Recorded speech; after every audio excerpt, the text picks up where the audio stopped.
Roger that. Control. Setting course for PSR Giro 633 plus 1746. We will reach our destination in 7 jumps.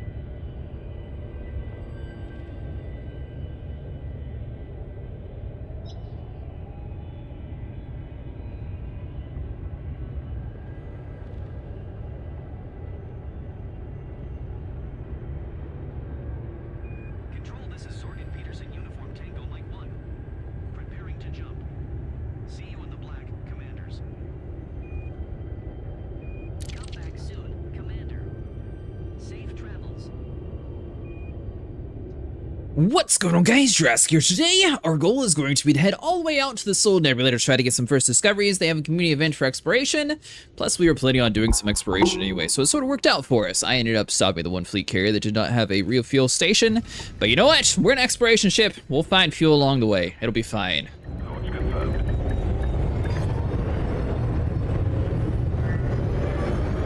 So the Neutron Highway is super nice because it quadruples your jump range, and especially in a Mandalay where you can actually get a decent amount from it. So our goal is going to be to try to ride the Neutron Highway all the way out to the middle of nowhere. We'll probably end up stepping at a few like white dwarfs along the way, so that'll be interesting as well.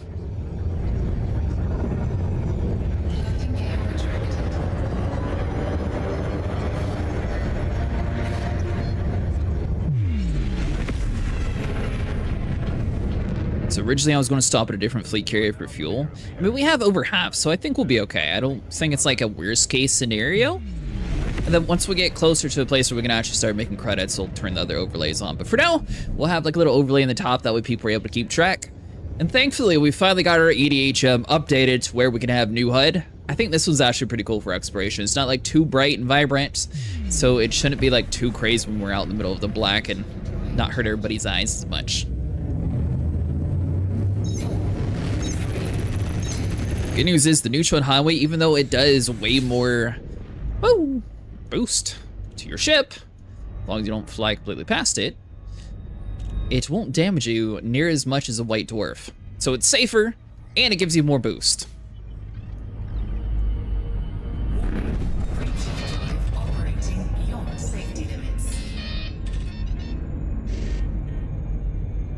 As long as you stay inside the cone.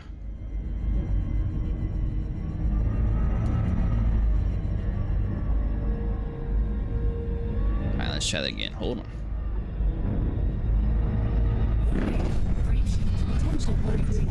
Please note that space madness is not covered by our health insurance plan. So to do this, you're going to need a fuel scoop, and basically, you're scooping a bunch of nitrous for your jump drives. Then as soon as you get the frame shift drive supercharged, you're good to go to the next location. Which, for this one jump, is going to be 296 light years away. Which is a massive jump. And also we're going to be using the Neutron Plutter, so this first like hour or so of journeying we'll probably be checking over and seeing like where exactly we should be going to. I have the general layout on the best approach here. It looks like it's going to take us about 49 jumps, and we're going to be going 8,787 light years away from where we currently are. So it is going to be a little bit of a journey. It'll take us about an hour or so to get to where we're going. Are all scoopable. Like I said, it's going to be determined on where we actually end up to refuel as well. We have 6 jumps left to go.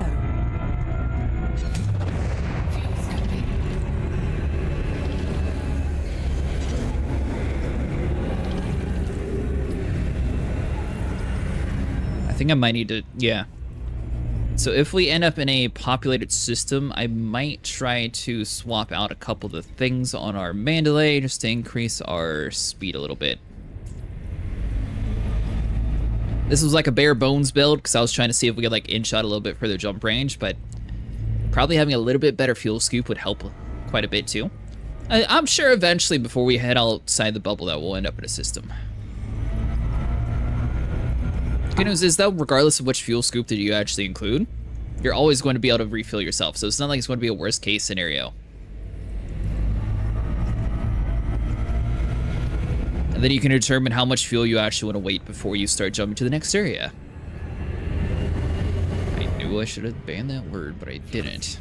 It was on me. Drive charging.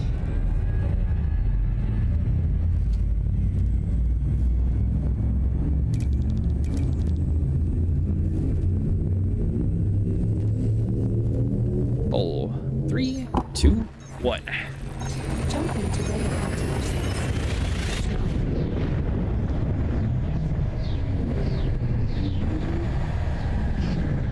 And apologies for missing yesterday's stream. I was sick, and same with today's video. I was going to make one, but ended up deciding to get some sleep. That way we'd be able to stream better tonight, hopefully.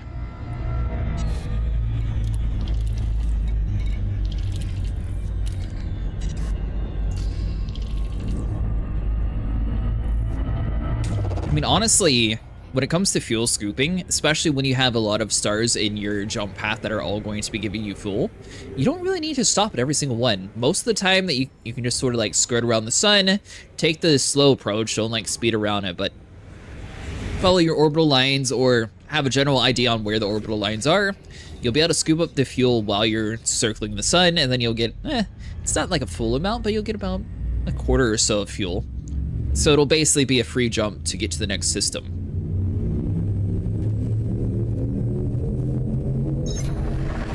Now, is this possible to do with less jump range, like if you were in a Great Phantom? It actually is possible to get out to the middle of nowhere. It'll take a little bit more jumps, and we did actually change some of the mods in this game too, so theoretically, we should have higher detail for the stars, along with having no HUD whenever it comes to the jumping. So I think it'll be a little bit more immersive. We also have a route that's supposed to make it so it's looks different when we're using our detailed surface scanner, so I'm curious to like test it out and see what all is actually different in it.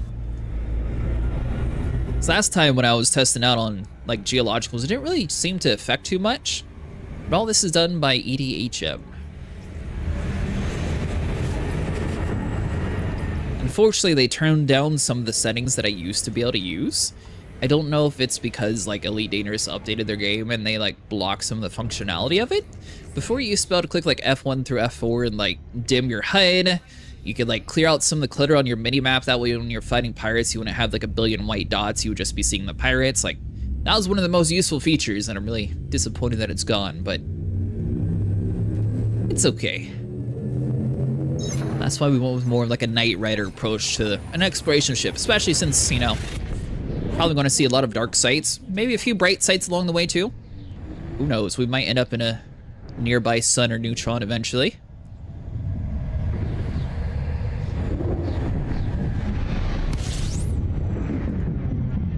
Three jumps remaining.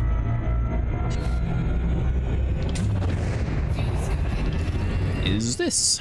Alright, never mind, maybe we won't actually go to any civilized places. Our fuel scoop's fine, we'll be fine. We made it one time with this fuel scoop, so we can make it again. This time, however, we know how to use the highway, so it's going to speed things up so much more. Remember the first time we did it, I did not actually know how to use it. That was a terrible disaster.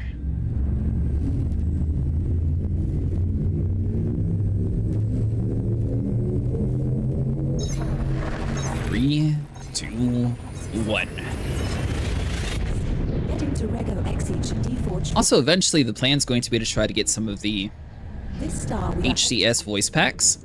So it might be kind of cool to have like Commander Worf or something be like our co-pilot.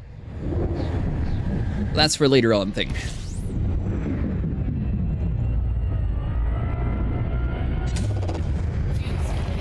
Alright, 2 jumps away from our first destination. Now, how did we end up picking the exact route that we're taking? Well, we used the Neutron Highway plotter, and theoretically this should be the fastest way to get to our destination. So when it would normally take us about 76 jumps, we found a route that'll take us to 46 jumps. Now, obviously, it's depending on your jump range of your ship. Worst jump ranges is going to take a little bit longer to do it, but it is totally possible. And if you really wanted to, you could even take like some of the beginner ships out to the middle of nowhere, as long as you have enough fuel to make it between stops. biggest component though is that I think ideally you want at least 35 to 40 jump range. I think that's like the bare minimum to try to use like the bigger routes like this. Anything less than that, it's possible that you get dumped into a system where you can't fuel and then you'll just be stuck out there. And then you'll have to call the fuel rats to save you. Speaking of that, when you're out in the middle of nowhere, don't try to get greedy. Don't boost into planets. And especially on like high gravity worlds, you're going to need to make sure that you take the approach super slow and careful, because you don't want to accidentally get to a place where it's going to suck your ship into the bottom and blow you up instantly. If you touch down at a station out in the middle of nowhere, good news is it'll save your data, so it's not like it's going to be a complete worst case scenario. But last stop that you make is basically going to be what determines where your ship's going to spawn at, or any system nearby. Theoretically though, when you're going out to the middle of nowhere, you're not really going to have too many stations that are going to be able to give you your commander an ID to respawn at, which is why it's going to be imperative to be super careful when you're exploring. But people also say they make billions doing this, so tonight we'll see how much we can make for this community event, getting a whole bunch of extra data. Usually the wording on like exploration events are a little odd. They typically act like you're supposed to be scanning around in the area, but usually you can go out, scan in the middle of nowhere, and come back with a ton of data and turn it in that way, and it still counts. So we're going to be doing that. Plus, you know, this has cooler sights.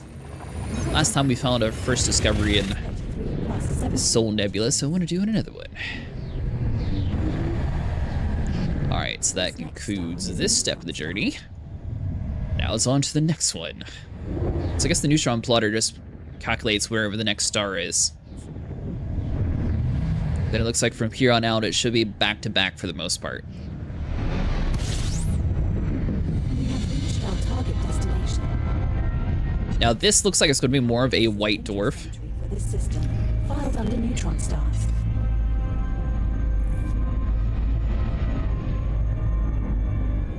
Based on just like, usually the Neutron Highway has like a little line going through it and it looks all like cool and fancy. This one has typically a longer tail, so that's kind of an easy way to identify the white dwarf or not.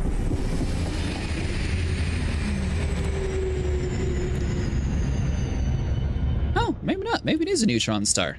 I guess the Jackson's Lighthouse is just a little bit different. Alright, so we are going to be going to 23-520 next. Ooh, it has a black hole here. Should be 6 jumps away. 5 jumps, even better. Setting course for HIP 23520. We will reach our destination in 5 jumps. Oops. What is our ship's actual jump range when we have this? 299.37. That's actually pretty good. We're jumping to And I apologize, I meant to have music and everything set up for this stream, but the next time we stream Elite Dangerous, we'll have that all set up. And sorry again about missing yesterday's stream. I was sick, so I didn't want to be sneezing, coughing in everyone's ears.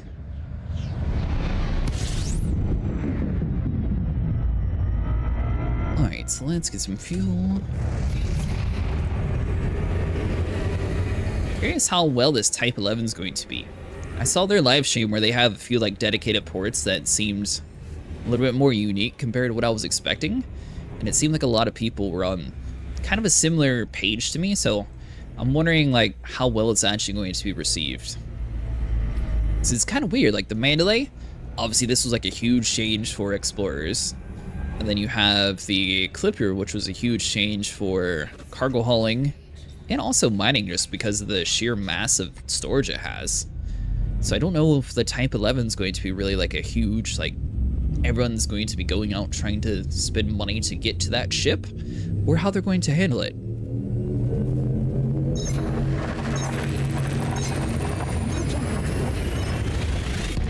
So that'd be like the most interesting way to figure out. But if not, I'm wondering what the next ship's going to be.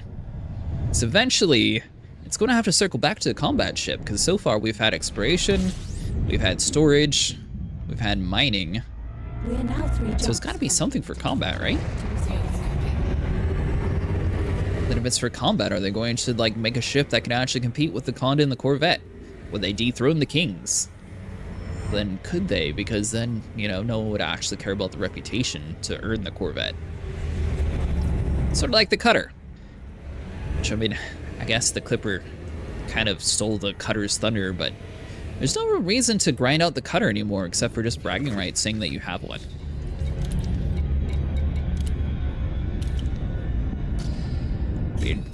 Check along the way. Alright, so this is going to be...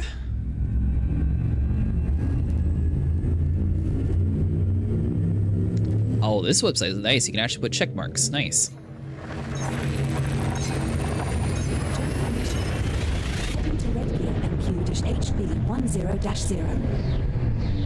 First time I actually like properly used the Neutron Highway plotter. As is the subsequent star in our Looks like a lot of these are going to be back to back though once we get to a certain zone. So here pretty soon it should be going much quicker. Where right now we're just grinding out like the small jumps to get to the stars. Eventually we're going to get to a path where it's just going to be back to back. And that's where the fuel is going to come a little bit more essential. Since, you know, once you run out of fuel, you'll have some slight issues.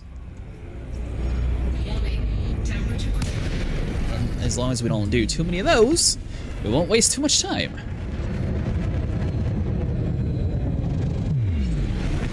Well, right now we got plenty of fuel, so we're fine. And there's also some stations, like, you might not expect them in, but for example, the Heart Nebula, I actually found like a proper station there. They didn't have like a good outfitting though, so there wasn't like much you could do. But they do have options to have like a station, have like a save point. So it's nice to have those stations there as like a midway point in case something bad happens where you blow up. You are going to have to go back and get all of your data back again. But good news is you don't have to fly super far to get back to the area that you were in. So it's a nice fallback plan.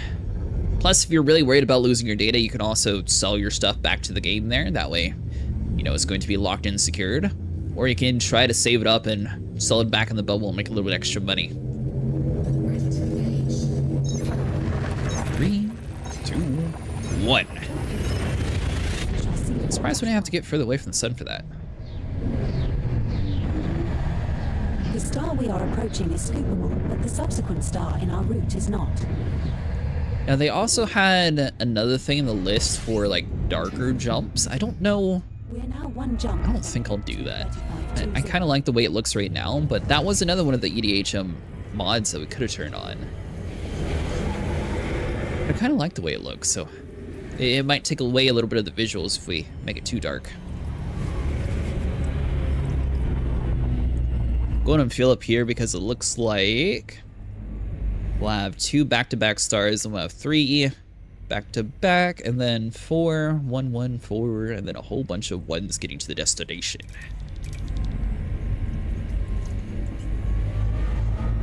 That should be plenty. Also, the other thing you can do is honk every system that you go to. You'll make a little bit of money along the way.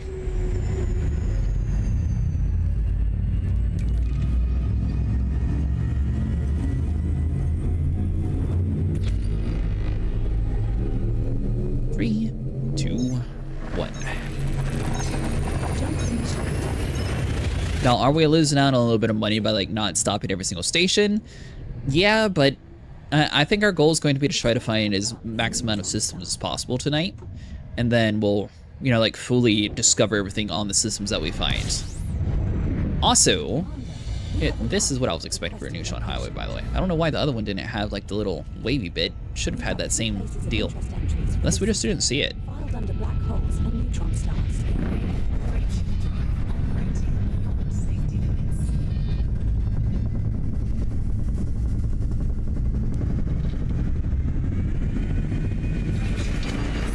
There we go.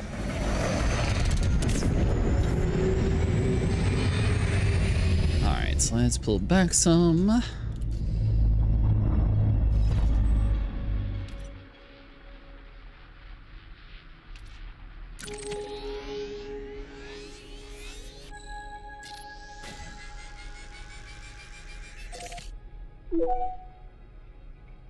Setting course for our tops. JH-D D12 to shape. I think I skipped a stop, but it looks like it'll work anyways.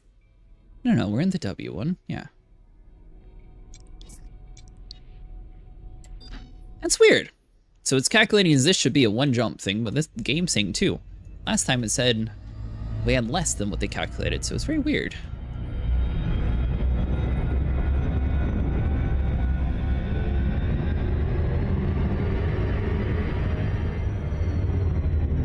We'll just jump to the destination, it's fine.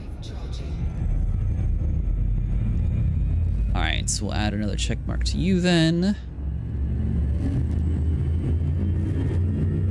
Then that'll put us next to another white door for the end of this destination, which we'll jump to the next one. Then we'll have a 3-stop.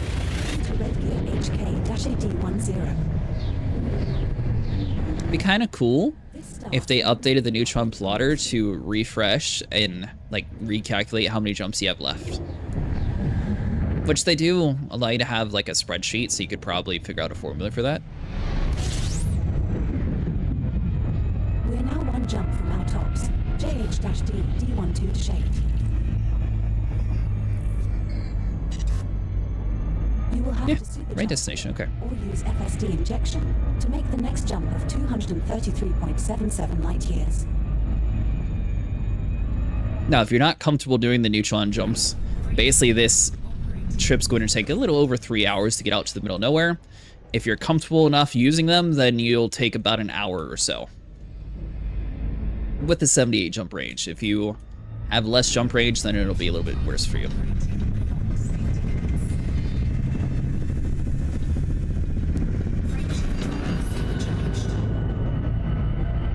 Alright, so let's line it back up. Let's see here. 14, 15. So we made 15 jumps so far out of the 49 that's going to be required. So we're about a third of the way done already. And it's been 22 minutes so far. When we have back-to-back white dwarf stars or neutron stars, it's going to make the journey much quicker because we're going to be able to get a much higher jump range. Like this one, for example, is just going to be back-to-back. The good news is the stars in between, theoretically, hopefully some of them will be scoopable, so it'll allow you to refuel on your breaks between stars.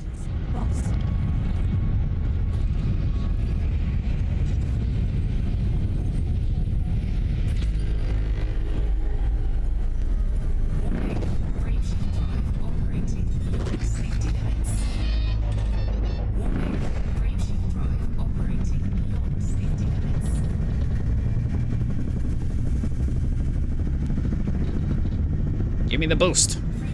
There we go. Oh, forgot to plot the next destination. Hold on. So we got you.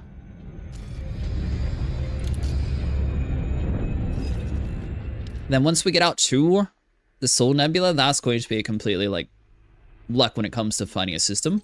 But we should be able to find some.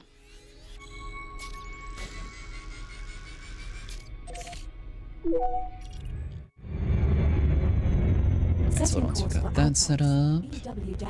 D11-13. Just 1 jump. We'll be there in a jiffy.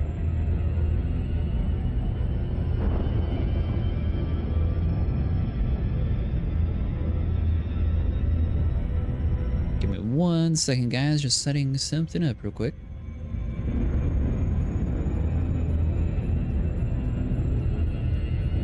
Alright, so we got that one, and then...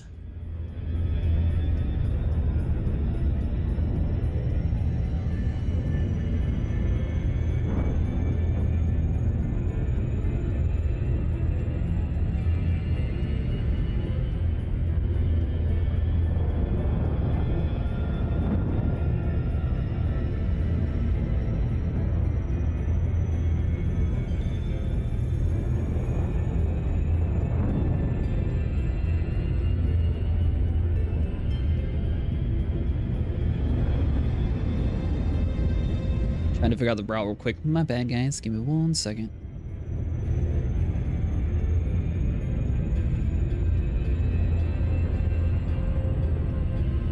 Never mind. So without service ones work, so let's do this one.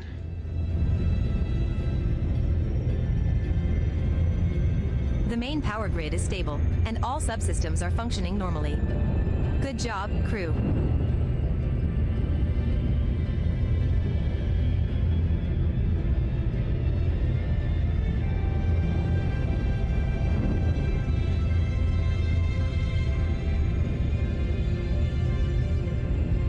Alright, there we go.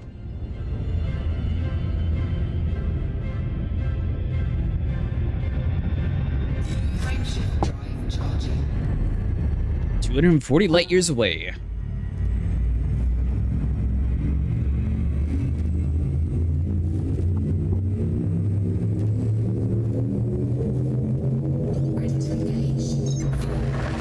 Three, two, one.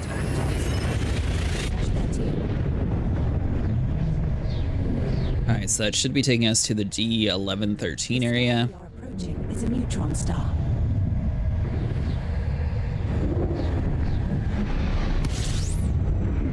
We have arrived at our target destination. Good news is, even though you're using 4 times your jump capacity, it seems like it's actually fairly fuel efficient too. It's not like you're being punished to use it. System scan. And I can't believe commanders used to not have the ability to do this. Frameshift drive operating beyond safety. This has always been in the game. So I know it's not a new thing, but I don't know if fuel scoops have always been a thing or not. It probably has been.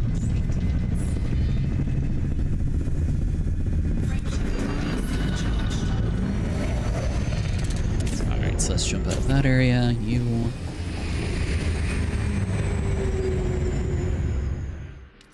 Then this is the route where we fuel back up. 406 light year away. We should be able to make half the jump, and then we'll refuel on a few different stars.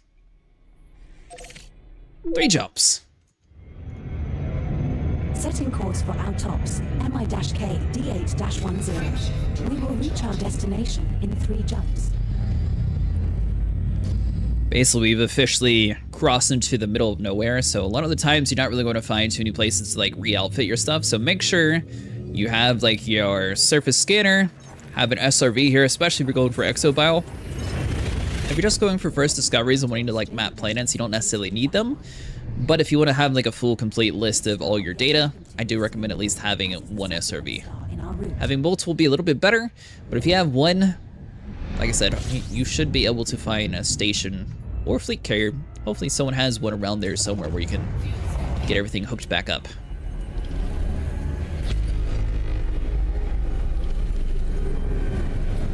Now, having a higher fuel scoop's not necessarily required, but it'll make it so instead of having 343, you'll be able to get about 500 or 600 or so per second, which will fill you up much quicker. But this gives us at least a little bit of a break. Let's see here. Now on the map, we are right here. We passed the California Nebula already.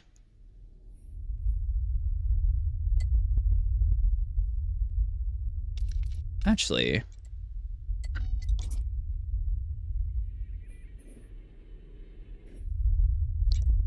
maybe it didn't. I was going to say, I'm wondering if I put a bookmark on my previous system. The Elephant's Trunk Nebula. That might be kind of cool to see someday. Fuel scooping complete. I don't think I've actually been out to that one. Pleiades is another one, but the reason why we're doing more of the Soul Nebula is 1, to find first discoveries. And basically, the AXA group has found most of the Pleiades sector.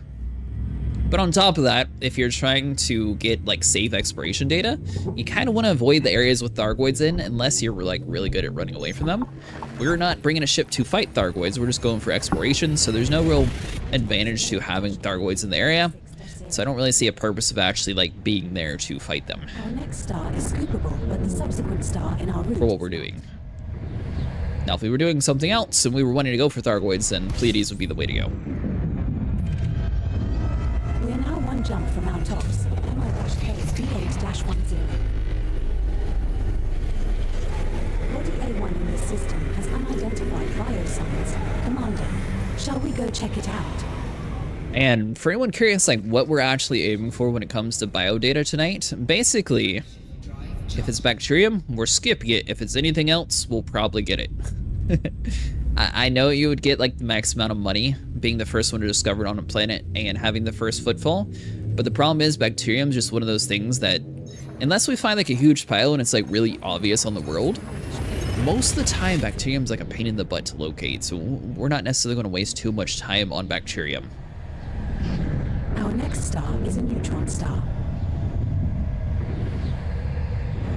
We're making pretty good progress so far. This is the final stop in our current route. System scan complete.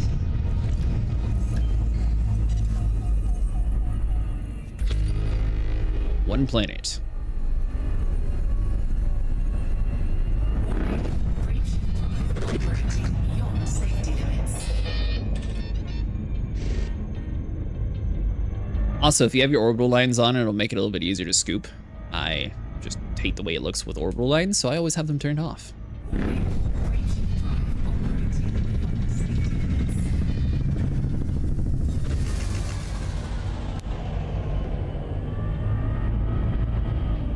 I wonder if you get like a partial scoop if that actually counts for it. Bacterium on ice worlds is what I mean. Exactly, like, I don't know. And the thing is, bacterium also pays the least, even though it's the hardest to find, which is why I don't know. I just hate looking for bacterium. Yeah, I do too.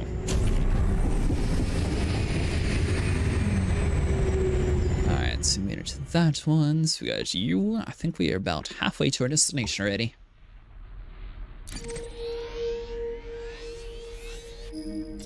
That is going to make us do 2. Yep. Setting course for Autops, WK-0D6-1. We will reach our destination. Scoops are indeed partial. They lit up each time. Really? I didn't know that.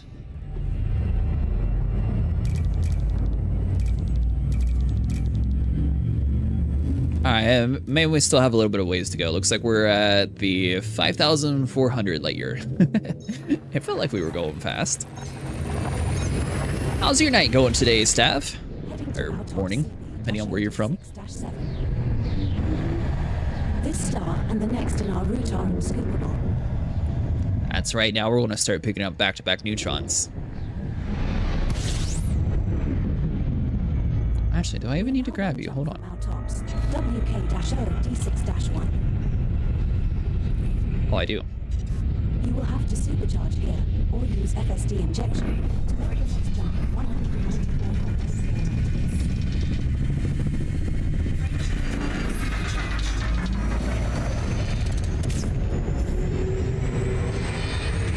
I'm actually loving this skin that Raptor made. This thing looks super cool. Frameshift drive charging.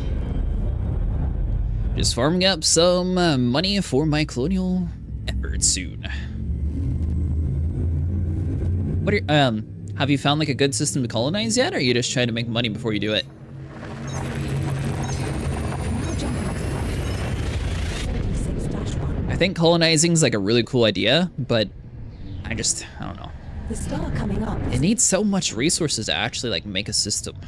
They should really like tone it down or like make it a little bit more interactive. I don't even know what they could do to make it more interactive. Stop in our current route. Body B6 in this system has unidentified biosigns. Commander, shall we go check it out? Frameshift drive operating beyond safety limits.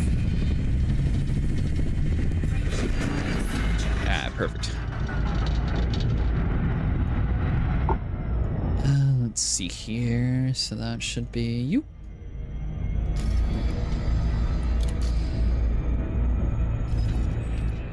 No, yeah, that's where I'm at currently.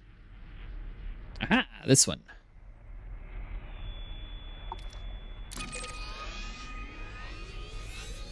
And I don't think there's a way to like pre-plot everything in the Neutron Highway in the game. We're getting there. Setting course for Outist, GK Shah D4-4. We will reach our destination. I'm doing the community event just because I had planned to do exploration anyways. Oh, well, I plan to do it on Monday, but the thing is, it's kind of a weird reward. It's just a detailed surface scanner, which it's like super easy to get a pre-engineered one, so I don't know if it's like anything special in this one. Just mindless trading though, and Jim is enough strain on my arm, but I think I'll be doing exos since I'll be doing enough trading when colonizing. Yeah, there you go. Colonizing is a really good way to build up your rep. The star we are heading to is scoopable, but the subsequent star in our route is not. Which is kind of funny, it sort of has like a reverse effect, but doing that sort of tricks you into getting the elite reps for a lot of stuff. Jumps from Outist, GK Shah D4-4.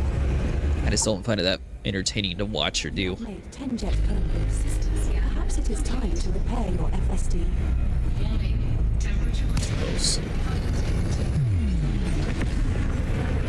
Alright, we get it. Got a little close to the sun again. Mini event got my rep to max. Oh, nice. The system really nothing. In my carrier. That's another thing. I want to try to save up enough for a squad carrier. I still play by myself in this game, but it'd be cool to have like both carriers available if I ever wanted one. Used to have a group of friends who played the game, but I think they all got kind of burned out on it.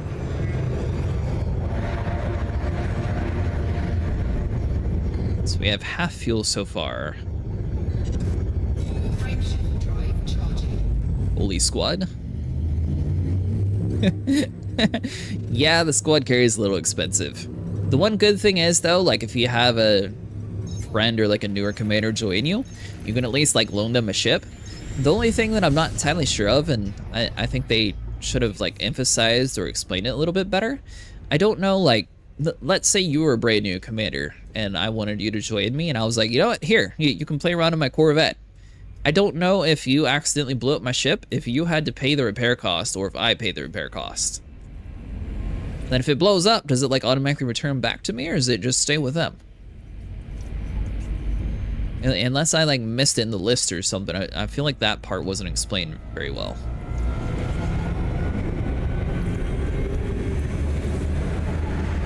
Yeah, so I mean, it's a good thing and a bad thing all in one, because like, a newer person's not going to be able to afford most of the ships, so you have to like watch which ships you give your friends. But it could help them out with like an exploration ship or a engineering ship to start with. Can't be engineered? Oh, so it's only a stock ship then for them?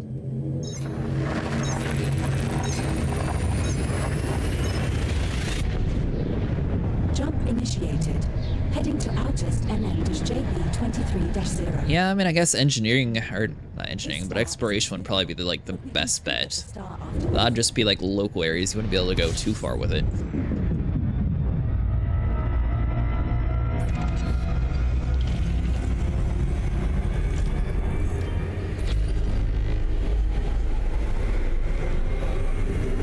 This is a scoopable star. Okay, remember? Yeah, but playing solo, I have like 4 to 8 deaths in 1,000 hours. My very first experience in this game, I died. Alright. Yeah, I think it was on day 1. Maybe it was on day 2. My friends were nice enough that one of them was able to drop me like a bunch of platinum to like try to afford my own mining ship that I wasn't have to like mooch off everybody, which was super nice of them and awesome. But I wasn't like quite fully understanding like the whole like you scan the ring, then you go inside the area so you know where the platinum hotspots were. So then they were like, yeah, are you in the spot? And I wasn't sure, so I like jumped out, did the whole scanning of the ring, and then went back in. At the time I was in a type 9, so I had no chance of running away. And unfortunately, there was pirates that followed me in since I went back in. That was a horrible experience. Against NPCs, you just need to have a brain and leave. The shields are down. No, he's doing a good enough ship, yeah. Type 9's too slow. That thing's just a turtle. They should overhaul it like a Pokemon or slap in some giant bazookas or something to one-hit things. Then it would be fun and funny, but it would be really cool.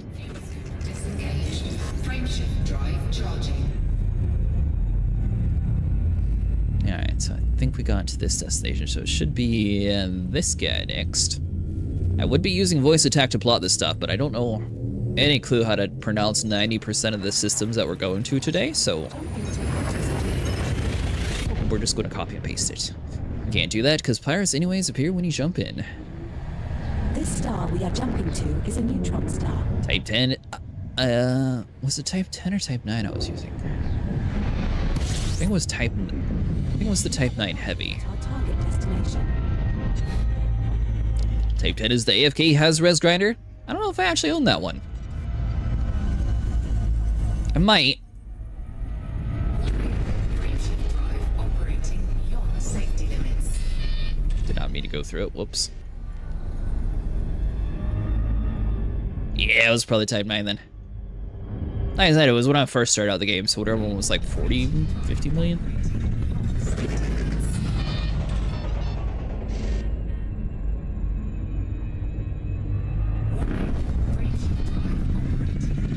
Which for someone starting out, I think that's still a decent one. Probably, I think I would recommend the Python over it nowadays, though.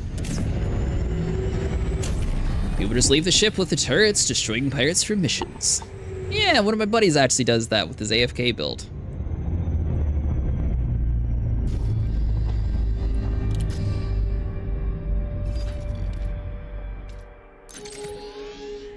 $272.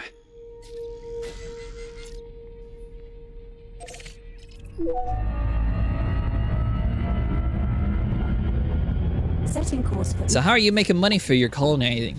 Are you like going to first discovery areas? jump away. It's just a single jump. Now entering a listing in the shores. I think this is where we started finding systems last time. So from here on out, before we jump, we'll check the system map, see if anything has like anything discovered, and if not, then we'll go discover the places. But I assume we'll still have to jump a little bit further along the way, especially being like a proper route. Neutron star. Although some of these systems could literally have nothing.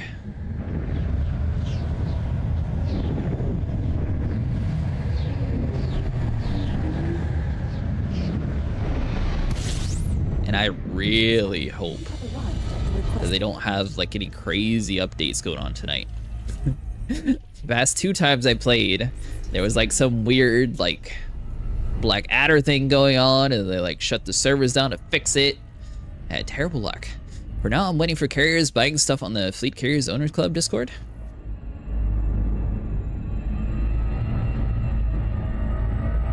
Huh.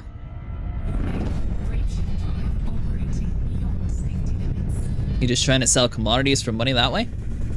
And trading for 20k to 40k per ton of profit. Well, that's pretty good. 200 mil an hour? Nice.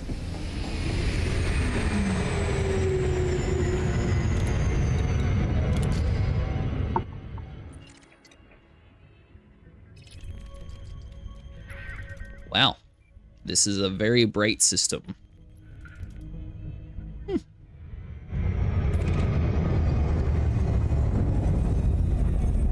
So this one has a chance of no one else ever discovering it.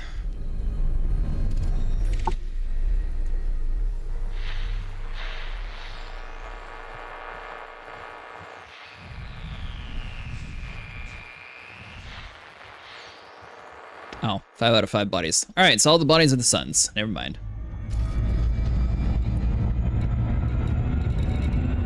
That's kind of crazy. Alright, so next plot will be the XUV. People buy stuff for colonization? Yeah, I can see that. I saw someone on Facebook trying to be like, hey, I thought I had enough, but I didn't, so I'm just trying to sell it all. Oh, hold on, so already at that one, so it'll be you. 4,500 light years away from our destination. So far, we are 44 minutes in. We've gone about 3,000 light years, I think, so far. Yeah, because it'd be 8,000 total. 7, yeah, about It's so quiet 3, way out here. 3,200, somewhere around there. Until it isn't, when everything kicks off. So it looks like it'll take us a little bit over an hour to get here. Which is kind of crazy. The first time I did it, I didn't know how to do the Neutron Star Highway, and I was just like coming back into the game to make a video on how to actually like find your first discovery. So I just flew this very slow way out there and just watched something in the background. This is way faster. I think this shaved off like 3.5. Or no, I think it took like 3 hours and 45 minutes or so for me to get to the Heart Nebula. And this one's a little bit further away than Heart, so yeah, I think we stayed about 2.5, 2 hours 45 minutes, somewhere around there.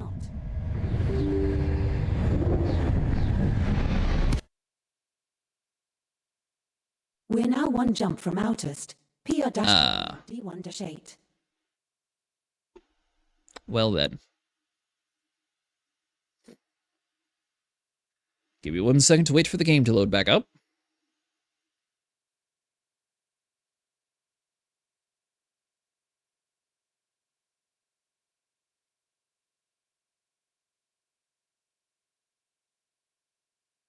Maybe?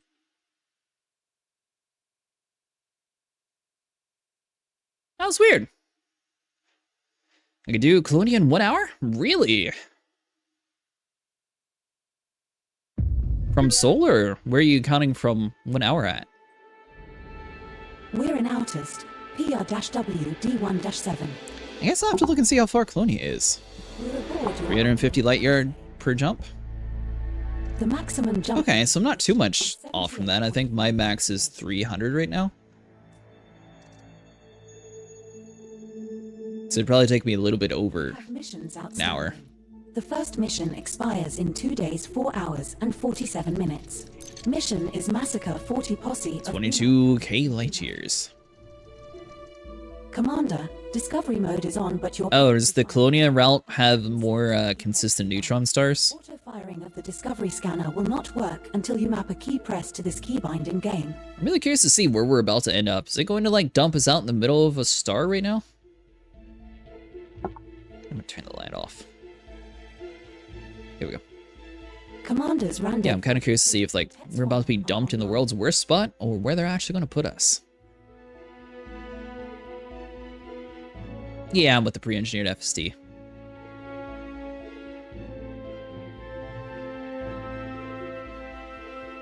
I probably have some stuff in my manual that I need to retweak. I just did it based on whatever I had at the time.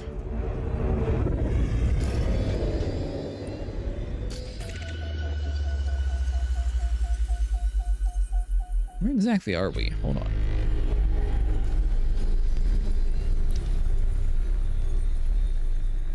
Okay, white star, I'm probably meant to scoop this. No, that's just sun. I have pretty much nothing on mine.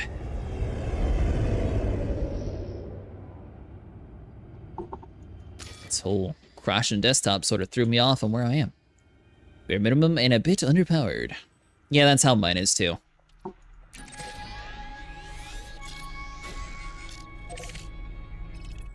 Okay.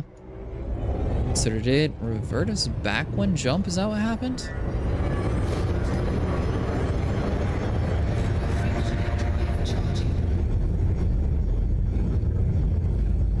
So now for a fact we were jumping to a white dwarf last time. Or a neutron star. Very weird.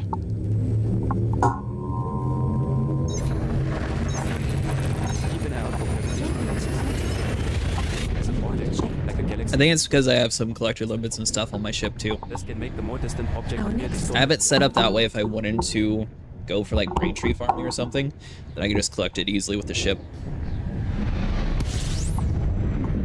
We have arrived at our target destination.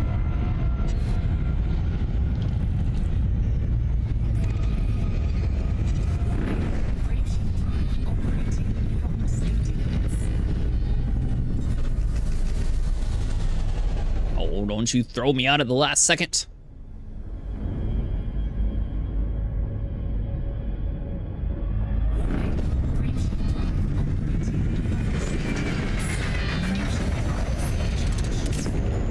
I'm glad that they started to do Twitch drops for like the newer ships too. That was one thing that I noticed where it seemed like it was always like a Crate Phantom or Crate Mark II. Yeah, you too, buddy. Have a good night.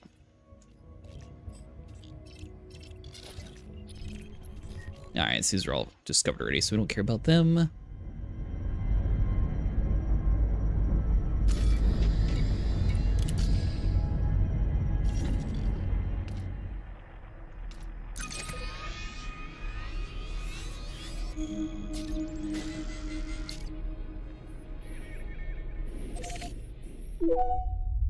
Setting Little past the halfway mark.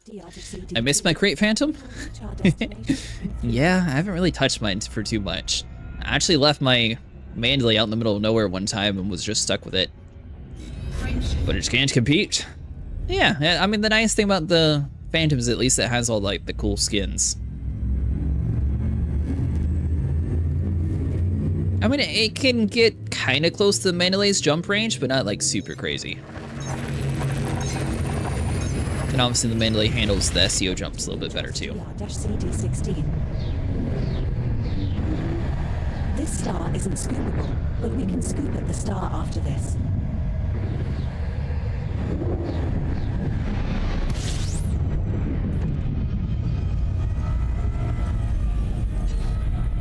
You will have to supercharge here, or use FSD injection, to make the next jump of 290. Alright, so we discovered 12 bunnies. Like I said, we'll check to see if it's been first discovered or not. If it hasn't, we'll go discover it. I believe everything on this plotted route, though, will probably be discovered.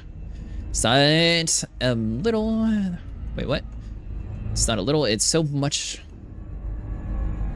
better? Oh, you're talking about the Mandalay?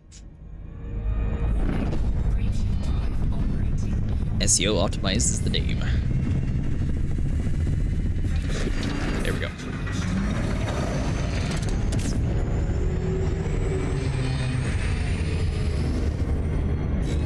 Yeah, but I don't know.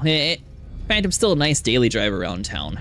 That's what I use to like go around and grab parts for ships that I don't have yet. If I leave my Mandalay in the middle of nowhere. If not, then I usually just use the Mandalay.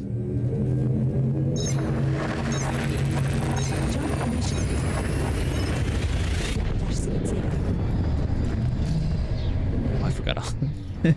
I forgot all the HUD elements are off during this. That's cool. So scoop here if we are Uses no fuel, and the Phantom uses all the fuel. Yeah. And plus, the Mandalay also has a habit of not overheating. Like at all. It takes a very long time for the ship to get hot. It's not very strong though, but it takes a long time for it to get hot.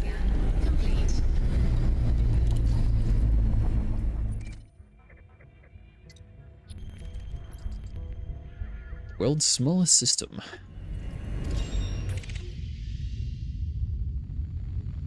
Two out of two? Yep.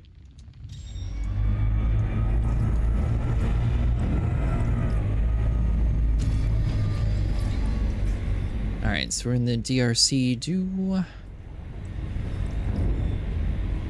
Can park on the scoop. Yeah, I noticed that. This is a small jump. Guess you had to physically go to this next place to get to the next highway.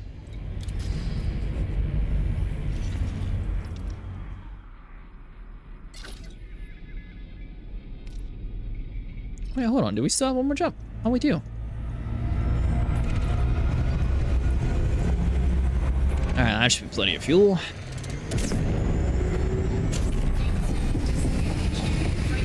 Most of the components don't break in the Mandalay too often either.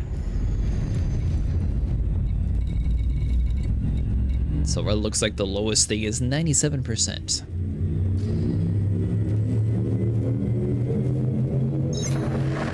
Three, two, one.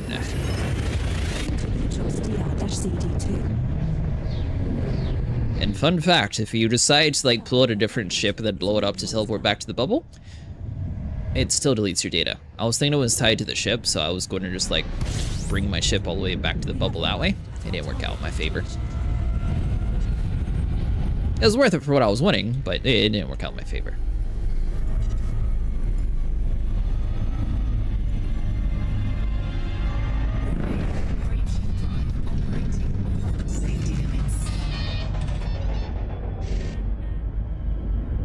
Alright, hold on, so let's loop back around.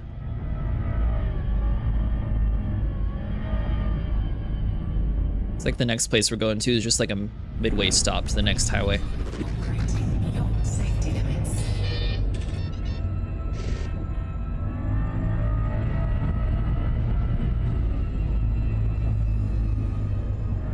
Come on now.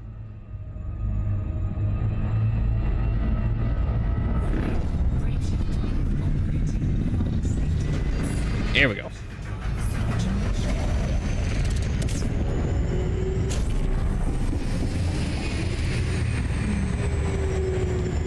Alright, next up on the list, we're going to Slig. Oh, it is a neutron star. Setting course for Sleegey, NA-C, D14-11. System is just one jump away. No need to pack an overnight bag. Alright, so people have already been here, so we can skip that. Sleegey. Just get seeds said like that. Alright, so that would be the NAC, so that one's done on the list. Looks like we have about 3,000 light years left to go. But from here on out, looks like most of it's just going to be back-to-back neutron stars, so we should get there a lot quicker. 14-11. Actually, everything else from here on out will take us there instantly. Neutron star. So as long as we have the fuel. If not, we'll just stop when we get about a quarter of the fuel, and then we'll find a destination where we can refuel real quick. Target destination. Like I said, if we happen to stumble upon a system that hasn't been discovered, obviously we'll spend some time in like fully getting all the exobiot data here.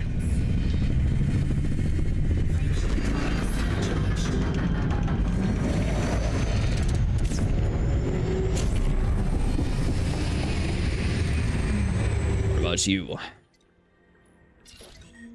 So basically, if you open up your system map and you see a whole bunch of planets and it's not just suns, that's a very quick way to see if it's been discovered or not for anyone new.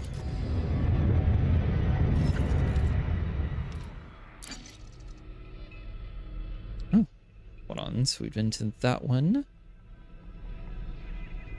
Or did I just not copy it?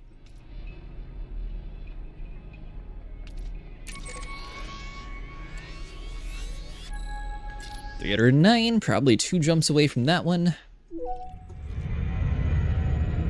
Setting course for Sleegey, DY-G, D11-1. We will reach our destination in 2 jumps. I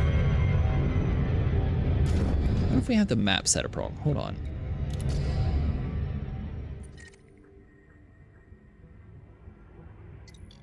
Because with our boost, we should be able to make it all the way.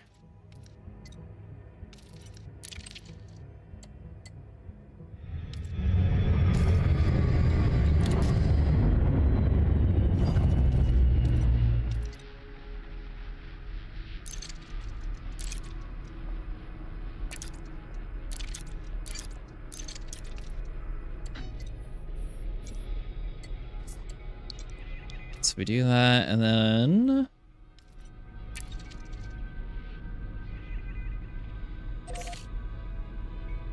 So that's 309. Where are we at currently? 209. Oh, Communication no, no. array is down. Yeah, I'm lated. We're currently Do working I on have a something in my fix, but storage? it may take some time.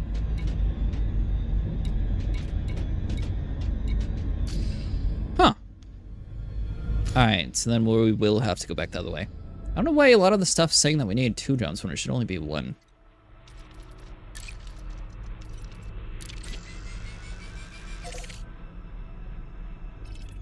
Alright, there we go. Frameshift drive charging.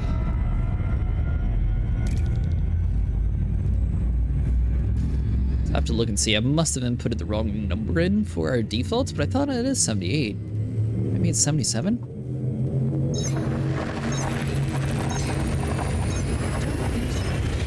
Heading to Sleegey, TJ-YB 46. This is taking into account our fuel. If we had less fuel, we'd be able to make these jumps. Hey Joshua, how's it going tonight? As the subsequent star is not We are planning to go out to the middle of nowhere and get some discoveries.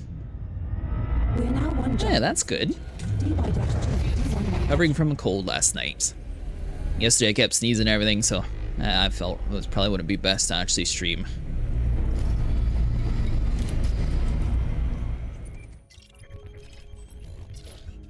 Alright, all that's junk.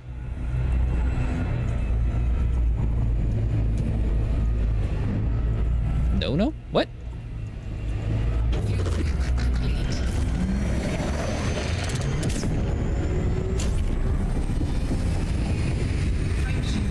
So after you got off last time on Farming Sim, we ended up...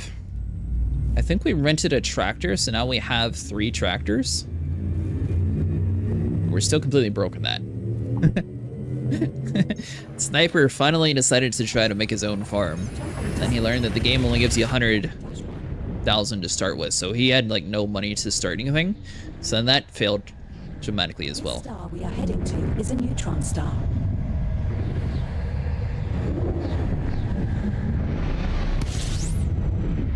We have reached our target destination. Alright, so let's fuel up. I'm flying a Mandalay. I have a custom HUD color on it though.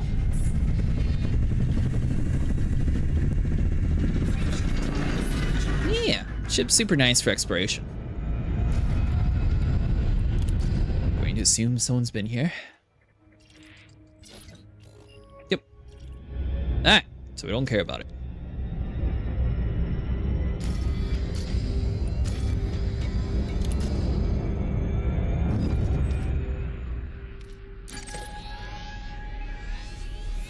There we go, 287, one jump away.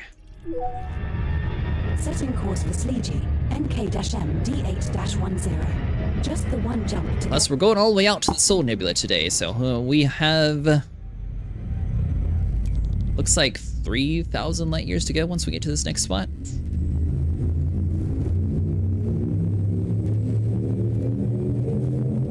And from there, it'll be a little bit of luck trying to find where we need to go, so we might not actually have to go all the way to the Soul Nebula. We might be able to get like the outskirts of it.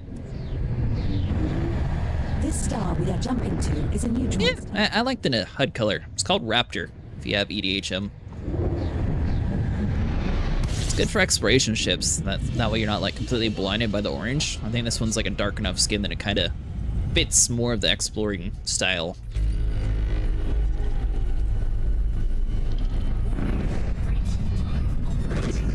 Safety limits. Come on. Don't... I'm right next to it. Just fill up already. There we go.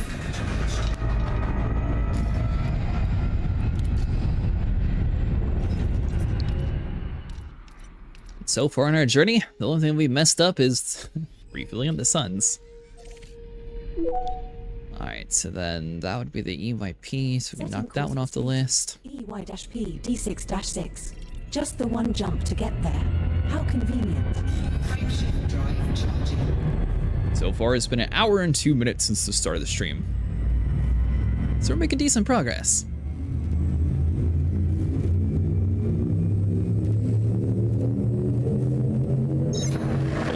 Three, two, one.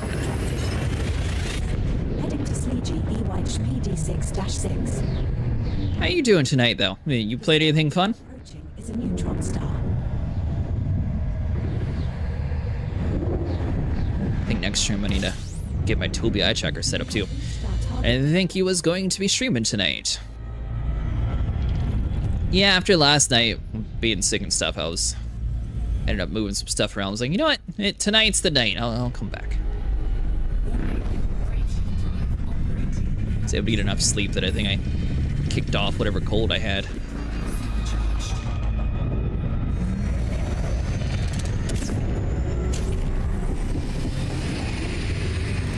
Alright, do we have anything here?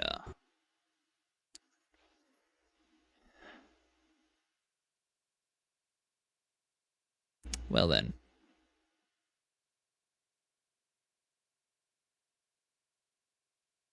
Not off to a good start so far. This is the second like hard crash we had. Wonder what they did in this last maintenance cycle.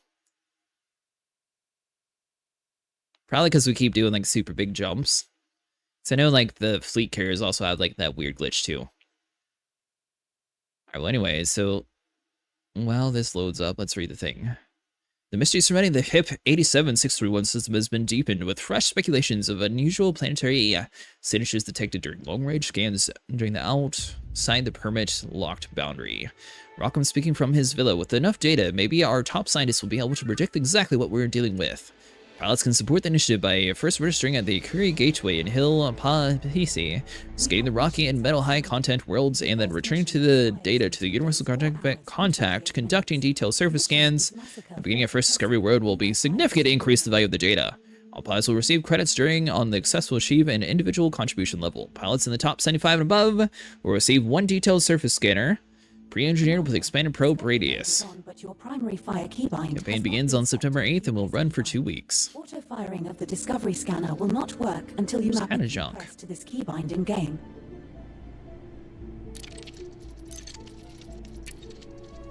Main reason why I say it's junk is like you can literally just go out to where you can get the pre-engineered mining lasers and you can get it instantly anyways.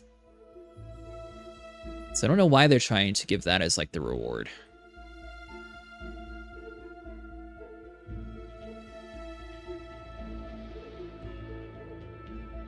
You don't find guides covering all major professions in the Pilot's Handbook.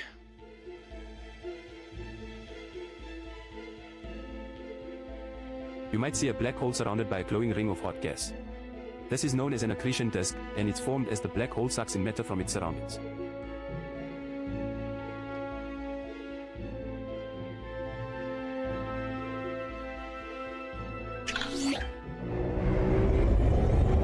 Sorry. I have a Cobra Mark V. Oh, are you still newer into Elite Dangerous? Did this count me getting my boost? Alright. So now my current jump range is 301 when before... Alright, something's going on with the game.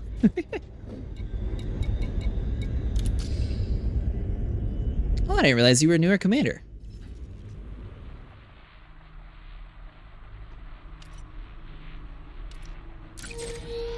So now is a really good time to get into exploration. You don't necessarily want to... If you don't have a long jump range, I wouldn't recommend going out to the middle of nowhere like I'm doing. But if you do decide to go explore something, you should be able to get a decent amount of money from the community event. Just a lot of people to play with? Yeah, a lot of the people I play with quit playing too. I was planning on going to do some Guardian sites on Thursday though, if you were need to join me for that. That'll be a good way to get your Guardian FSD boost, and I'm mostly just kind of curious about the Guardian power plant, just really completing stuff on my account, so I figured that would be a good one, and then if anyone needs stuff, they can also tag along. I don't know if I can do Guardian. Are you on Horizon or Odyssey?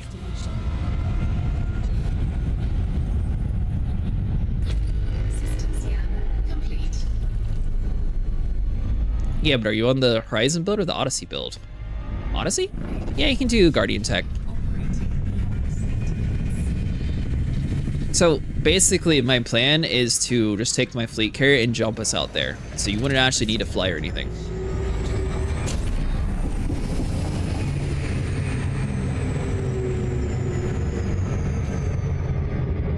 That's right, you better be online. I don't got time for you to break. I did not buy limpets to repair. Oh well, it'll be fine.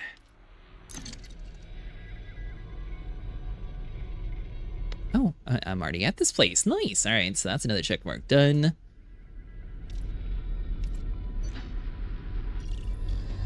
Also, I do recommend getting engineering at some point.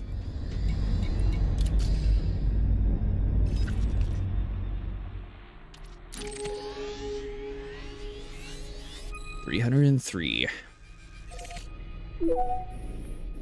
Setting course for Sleegui, UI-Y D1-113. We will reach our destination in 2 jumps. Alright, so let's see. So we got 1, 2, 3, 4, 5, 6, 7, 8, 9. About 9 jumps before we might start finding systems that we can claim. Since we're on the highway, it won't necessarily guarantee it though. I don't think it'll take us all the way to like the final route. But we'll be fairly close to where we're wanting to go to start seeing the nebula. And we should start being able to like branch out and find places to claim as our own.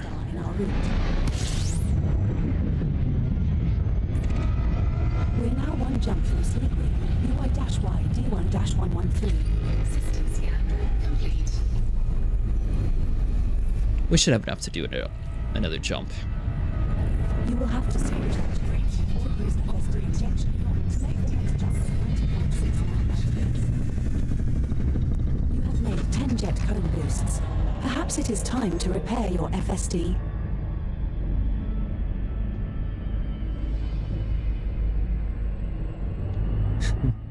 So the good thing is this is much faster. The bad news is this is damages your stuff way more than everything else.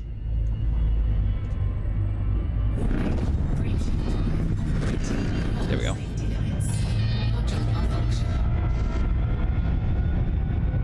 Oh, we boosted for a 90 jump. That was kind of a waste.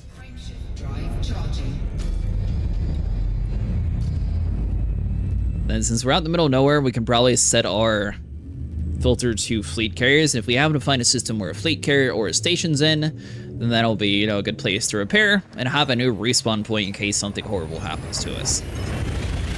Jump into Sleegly UI-YD1-113. Alright, so that one's done. Is a neutron star.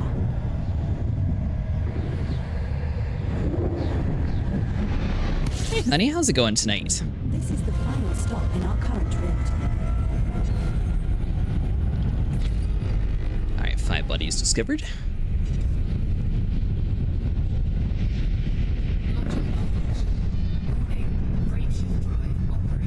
How damages our stuff anyways?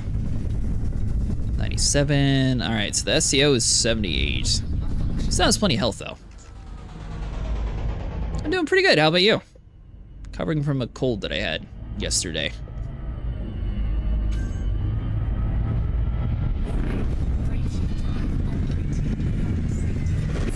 There we go.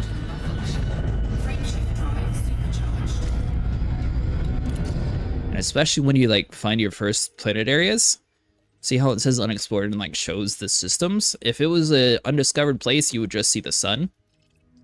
But on top of that, some of the places are kind of misleading, so you might think it's like a close to where you're going, but that could be like 230 something light years away.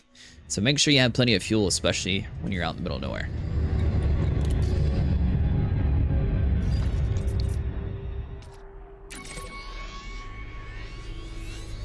$302.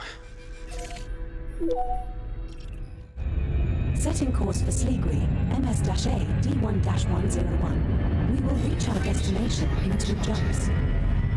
44, 70, 60. Yeah, so we shouldn't need to do like anything crazy for this next one.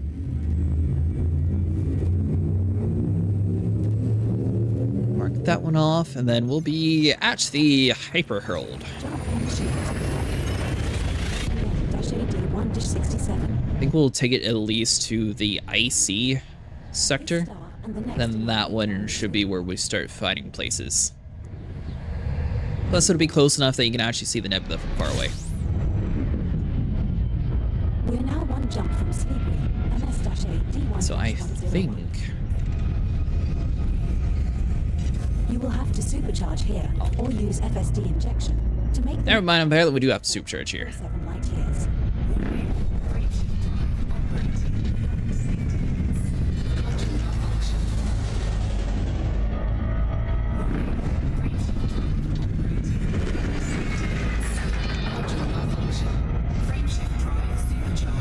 Yeah, there we go. Cannot comply. Frameshift drive charging.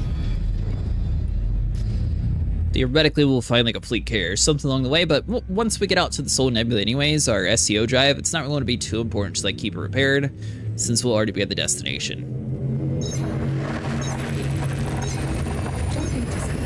I don't think using the boost will really hurt it too much.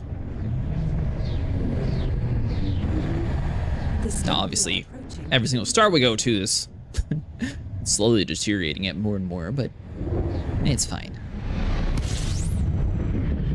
Well, this is the system we wanted to visit. Where to now? Non-capital.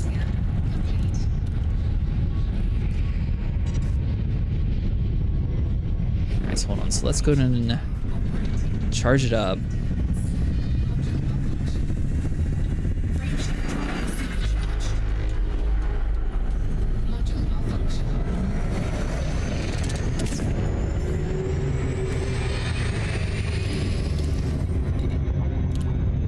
So if that's empty, what about fleet carriers? Also empty.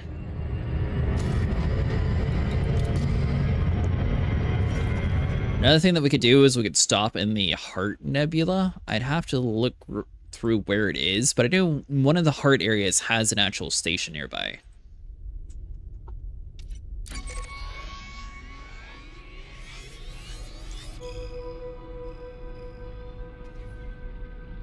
Nope. We need to go to the next one.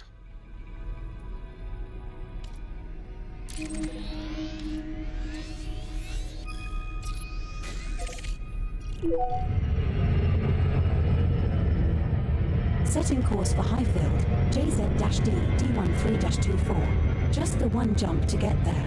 How convenient. Alright, so we can check that one off the list. 289. The rest of these are going to be relatively short jumps. But we are approaching the 2,000 light years away from where we're wanting to be at. So it'll take us about, I guess, another 20 minutes.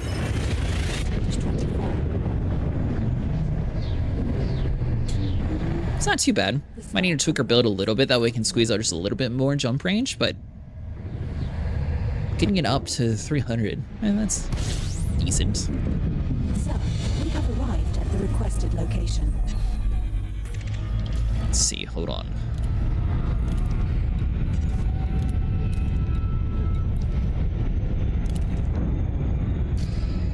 So let's honk it first, see if we can actually have like a normal sun, because it looks like there's two different suns here.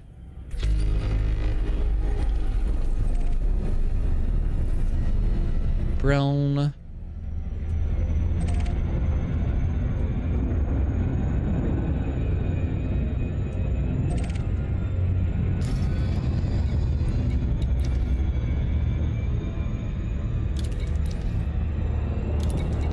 Alright, so let's head to the map. That should be pretty good progress so far. This entire time we haven't had to like get off track to go find fuel until now. Alright, stars. Let's untoggle all. So we want KGB film.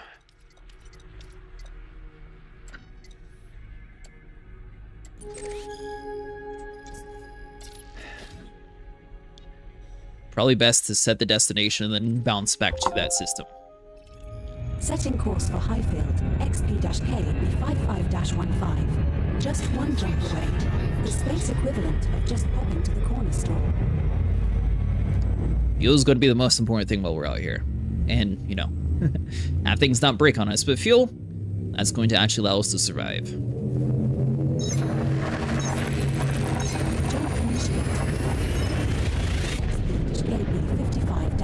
And technically we're already 5,000 light years away from the bubble, so if you're wanting to find systems, this is about where you could start like searching to actually find like a decent amount.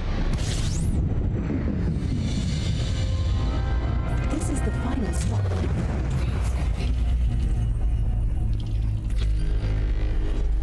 22 bodies.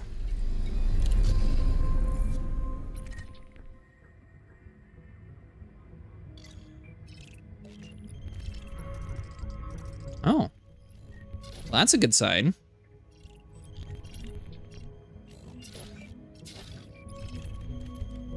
So we have one that was first discovered, but it looks like the person never actually took the time and did the FFS scan, so he jumped to the area.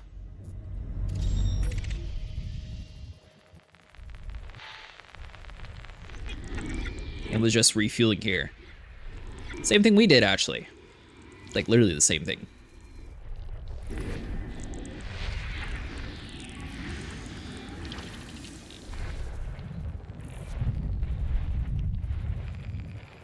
If we're correct about it, at least, which we theoretically should be.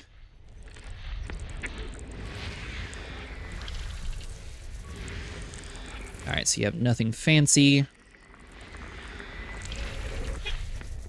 Now, our goal is going to be to try to grab all the data on planets, so we'll be using our detailed surface scanner quite a bit, and then we'll stop for biological data. I don't necessarily care about bacterium, so we'll be skipping bacterium, but if it has anything else other than bacterium, we'll definitely be going down there, using our SRV and like fully mapping it out for exobio.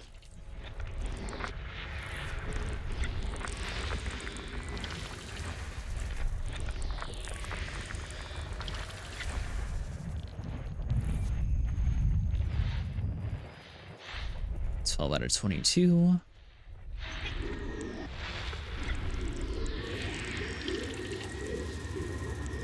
Ammonia-based life. Do you think the engineers would be upset if we asked them to build a coffee maker that works in zero gravity? So another potential, if you find like a good icy or metallic ring, technically you could find like the next like major mining spot as well. So that'd be cool if we could actually like have like a full like proper place that people want to go to. On body 3B. Geologicals, we don't care about those. 2 geological But signals. geologicals means it's landable. So landable means that you can get your first footfall.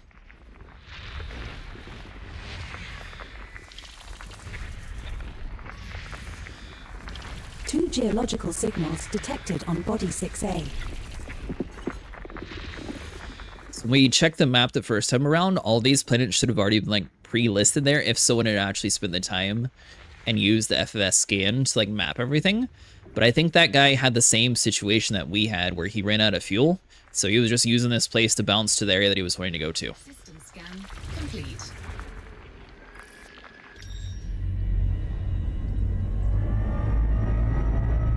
Because now, when we check the map,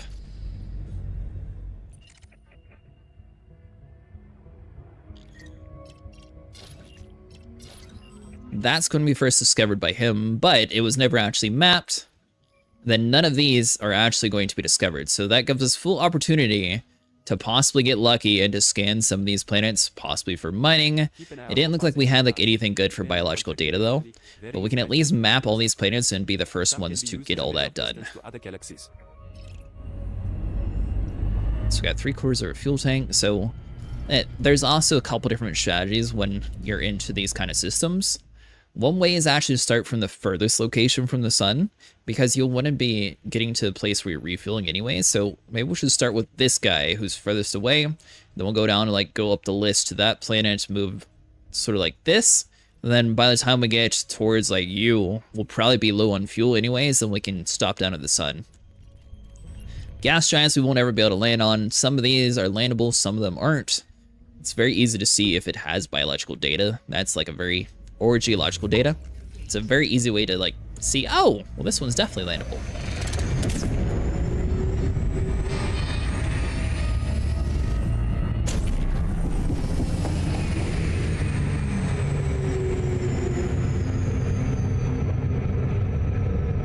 And then now I should be able to do this toggle. We've been traveling for a while now. Want to play a game to pass the time? I spy with my little eye. AC body. Everything's going to be anarchy too, so like don't expect like pirates to be out here, but it's a nice easy way to basically say that there's zero population. It looks like a landable world.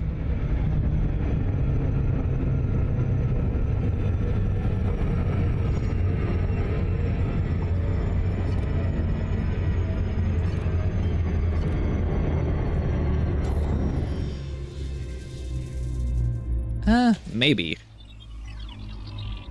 It's very large. Usually the larger ones are not landable. Plus this one has a lot of clouds in it, so sort of gives off the appearance that it's probably going to be mostly a gaseous world. A world like Earth, which also isn't able to be landed on.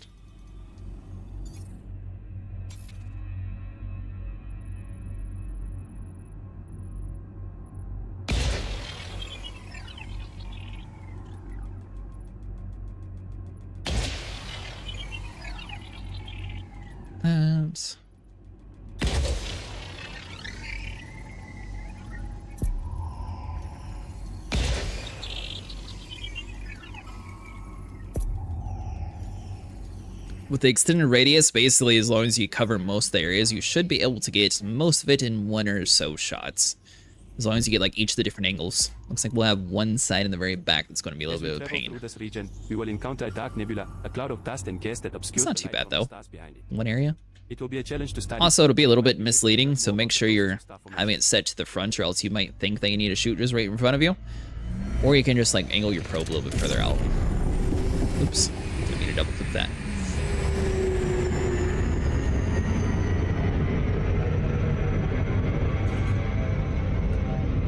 Now, some people just prefer to use like the backside and like angle it better, but honestly, I kind of like just flying around. I mean, it gives you a little bit more stuff to do as well.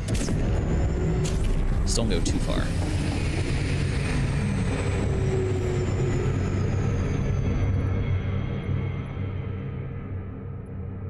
then shoot the probe.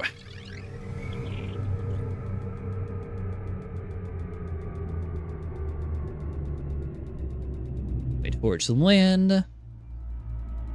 So we're at 72%, so that should knock out all the areas that we're missing.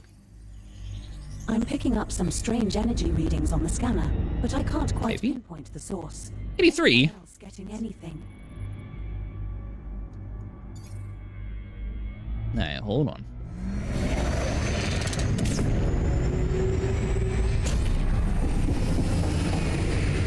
Hey, Gray. How's it going tonight? Just doing a chill exploration stream. And finding your first discoveries. You're alive? Well, that's always a good sign.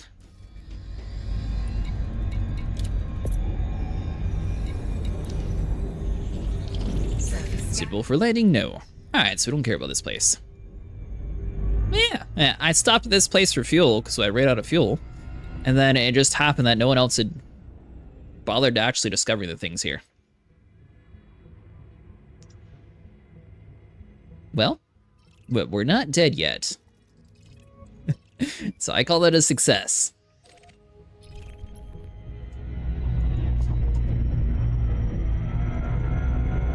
And most of our stuff is like above the 60% healed, so it didn't really take us too long. It only took us about an hour to get out here. Maybe an hour and like 20 or so. That does sound pretty chill. Yeah. Plus, we're getting our name stuck on the system map. As long as we don't die. Commander, the main coolant pump is experiencing a slight I will decrease. probably forget this dude's name and never actually remember where I discovered. Well, I guess I could favorite it. The Hype Herald. XPK. Why does that sound like a gaming headset or something? That definitely sounds like a gamer-fied brand.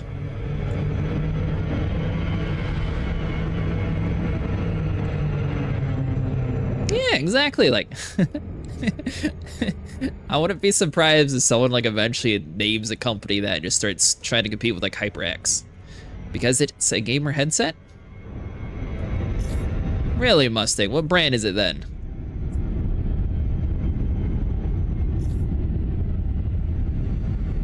And hello. I was going to stream last night, but then I got a cold, and then you said Dune had an update today, so I was like, you know what? I'll do Elite Dangerous like I was supposed to. I'm trying to decide between watching a space documentary or a space comedy. What do you think? There's the targets 2 probes. Surface scanned by 50%. Surface scan complete. We're approaching body 6EE. It is an icy body with gravity of 0.03 G and a surface temperature of minus 227 degrees Celsius. Suitable for landing. I'll take it. Do you have another update again tonight? Yeah. Oh. Non-human signature.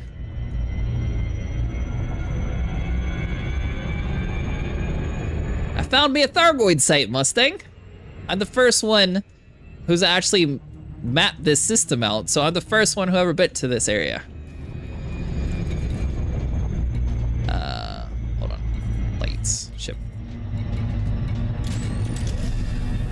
The rumors I heard Thargoid are another new alien species in ED soon. The new community event is putting it right next to the Witch Nebula, which is like right next to where the Thargoids are, so a lot of people are encountering Thargoids again.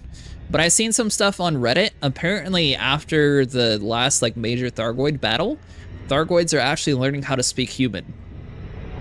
So instead of saying like some random garbage, they're actually like talking to people. Not in a like happy way, but basically they're threatening commanders. So they're learning English. Although I don't know. I wonder if you have your game set to other languages, if it would actually like We may soon speak to other witness a solar flare languages. from a nearby star. This is a sudden and intense burst of radiation that can disrupt our electronics, so be sure to take necessary precautions.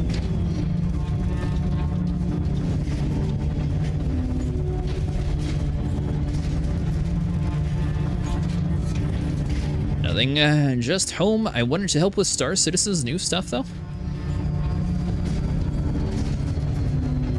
Tell them to fix their game and make it playable, then maybe.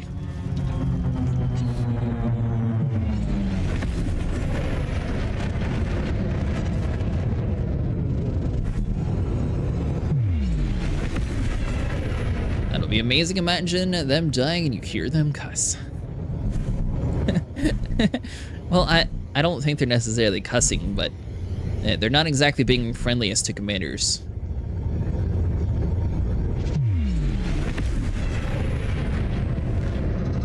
So, the non-human structures, does that mean I'm like the first one to find this Guardian site? Stars and wonder if we exist.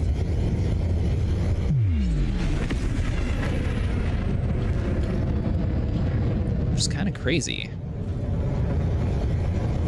Oh yeah, and I suppose I could probably get rid of a lot of these missions too.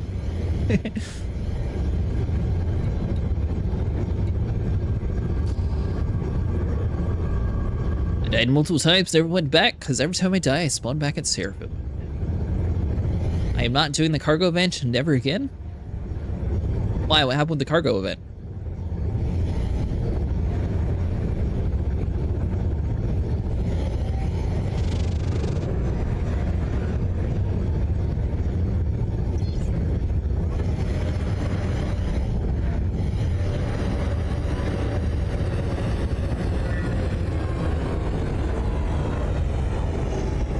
It could be. Did you scan the planet?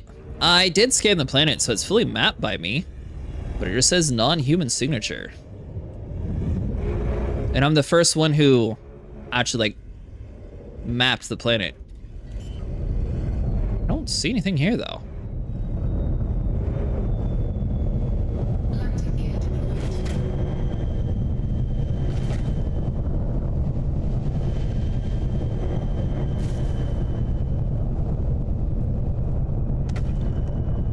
Now you're happy?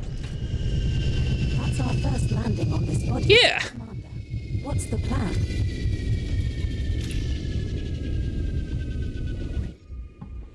In the next system, we will have the opportunity to observe a black hole. It is a region of space-time where gravity is so strong that nothing, not even light... Oh yeah, they changed the cockpit for the new ship, Mustang.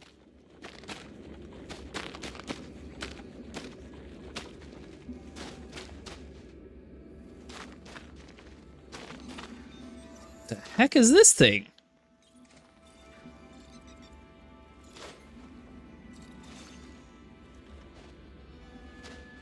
Alright, well, whatever that is, that looks really cool. I suppose I probably should swap to my ship and actually scan it. Those are Thargoid sensors or probes? So there's Thargoid, it's all the way out here? Warning. Dangerously low temperature detected. Yeah, I get it.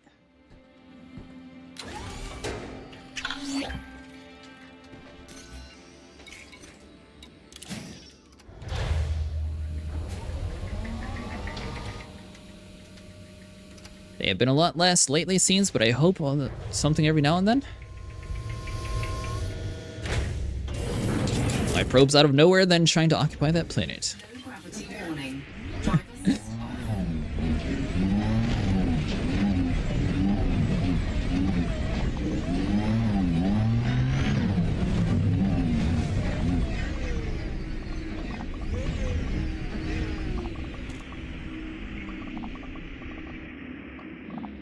Hold on.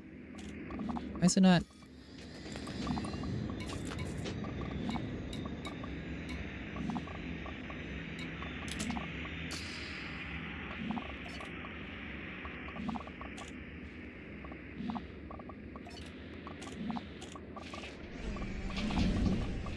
Commander, we seem to have an infestation of space hamsters on board.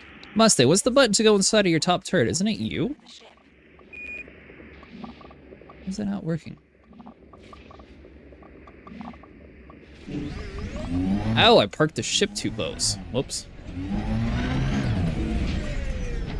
Ah, there we go. Well, I'm sorry for trying to be convenient. And let's not accidentally shoot everything.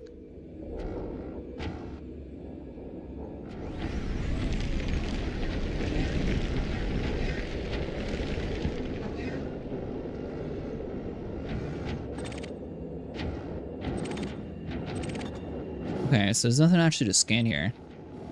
I guess it's literally just the sensors.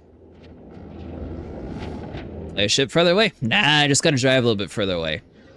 I was wondering what this big chunk was, though. I guess that's just like the main sensor part? But does that mean the Thargoids are expanding out to like other systems? Have they always been in this system? The real question is, am I in danger of a Thargoid attack?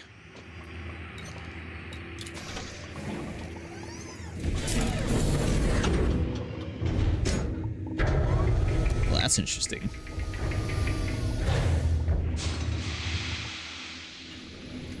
So I knew they were in the Pleiades and over next to the Witch Nebula, but I'm nowhere near there. Welcome back, Commander.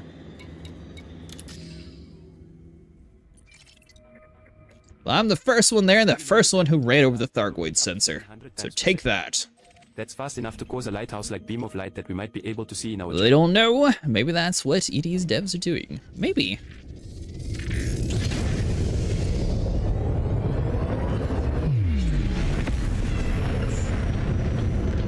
They are older than time itself. They have been everywhere, nowhere all at once. Well, they're still in the Pleiades sector. Like, you can still, to this day, fight Thargoids if you wanted to. Which we could do that tomorrow if you want. Or no. Is it tomorrow? No, tomorrow I told Sniper I'd do Farming Sim or No Man's Sky, mainly because I forgot that Elite Dangerous updates on Wednesday night for Americans. They always have and always will be.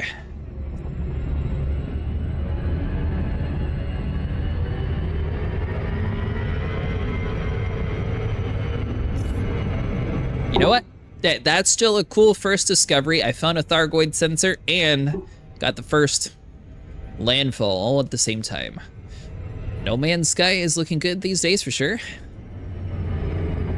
Yeah, the only thing that kind of stinks is we started a new save to like fully experience it, but we're too broke to see any of the new stuff. So I don't know.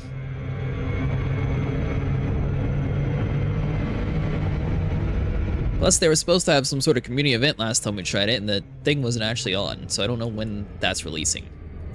Commander, the structural integrity field generators are Gotta holding roll the steady old at save? 100%. I think so. No need for concern.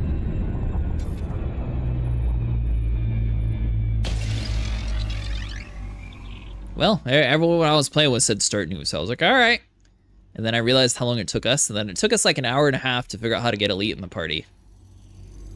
Surface scanned by 50. Surface scan complete. Scan complete. Landable? Yes. What are the odds that this system had all of the planets landable, but not a single biological data? Like, this is literally the driest system in the world. Just loaded up in a rocket. Orbital flight engaged.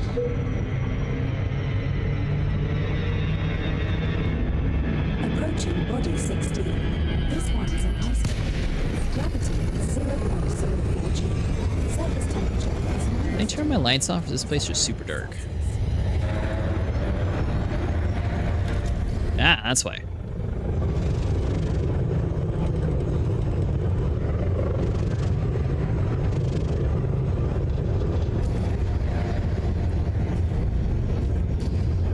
I am a happy mentor.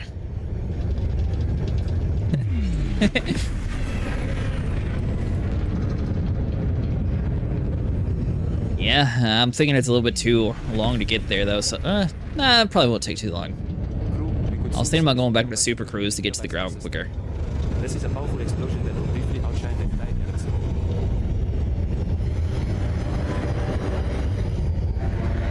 I am so glad that that term's actually like blocking all the bots who randomly pop in. I'm not a story person, so I only care about with friends stuff, and the update is actually a good with friends update. Yeah, I'm really curious to see how this update ties into their new game though. So I thought thought everything that they were doing was to tie in the light no fire, but the weird thing is, it had like nothing at all to do with spaceships really in that game, so I'm surprised that they have like crew interactables corvettes. Although I don't know if it's as interactable, like I don't know if you actually have like a turret gun Oh, this place would have been perfect to colonize. It actually has flat areas that apparently is not suitable to land.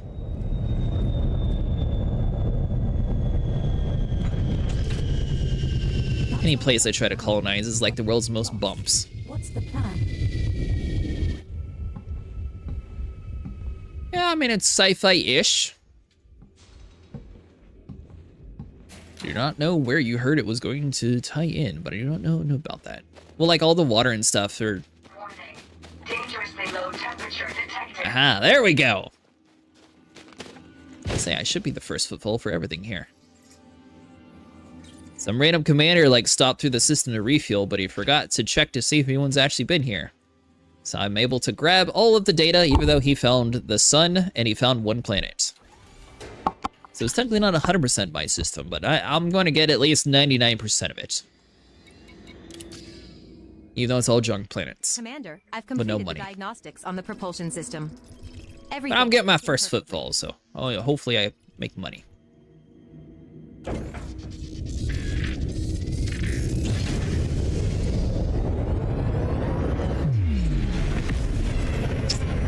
Need to have a... Oh, hold on, is that actually working?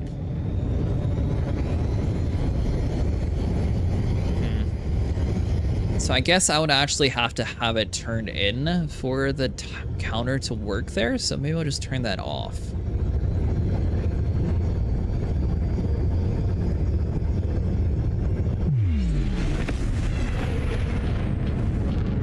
I was able to program streamer bot to be able to understand and read the Elite Dangerous files. So like when I'm doing bounty hunting or mining, for example, it'll calculate our total, and then from there...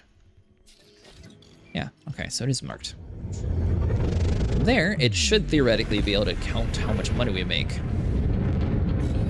But it looks like for exobio it might be a little bit different. 45-degree angle, and it will be fast to get out of the mass.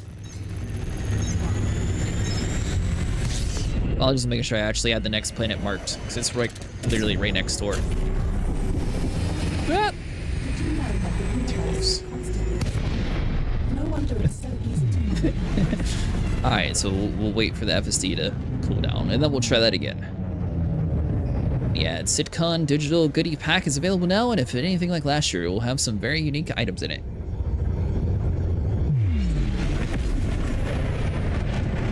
Have you ever been to Reckham's Peak? I don't know if I have. Where's that at?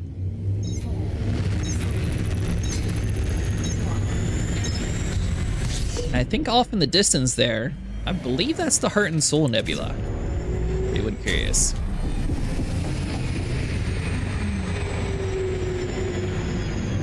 Oh, not again.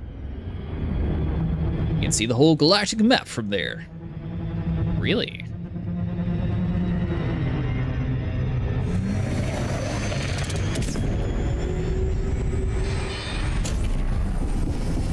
Well, I finally learned how to core mine. Some people weren't happy I made a guide when I was still like learning it, but you know what? I successfully core mined. It was platinum, so it wasn't exactly the best paying one, but I finally cracked open my first rock. And it took a very long time to find it, so I was very satisfied. I don't really buy any of those. I got the F8C, that will be enough sometime. You're going to buy the Javelin after everything going on, Mustang.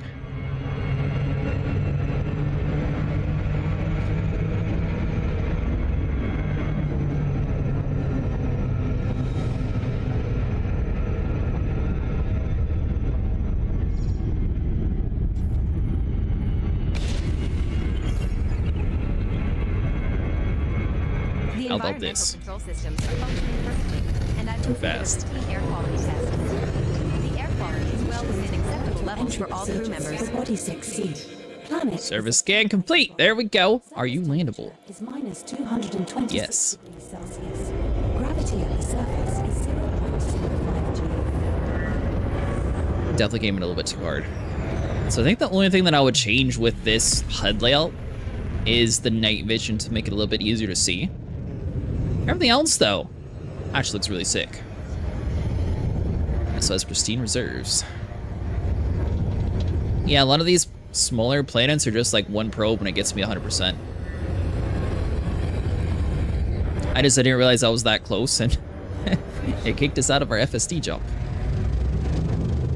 Am I going to need to angle somewhere, or are we good?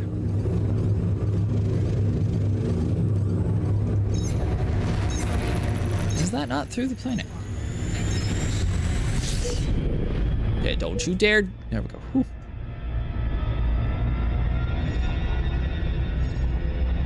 There's an event that they want people to do exploration. Yeah, that sort of coincided completely on accident because I told people last week that I was planning on doing exploration, and then the event popped up for exploration. I was like, oh, well, that sort of works.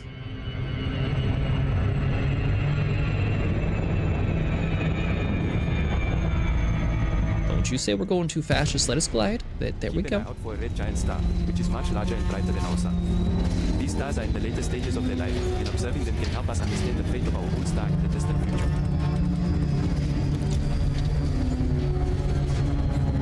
Is that why? Is my night vision keep getting toggled off for some reason?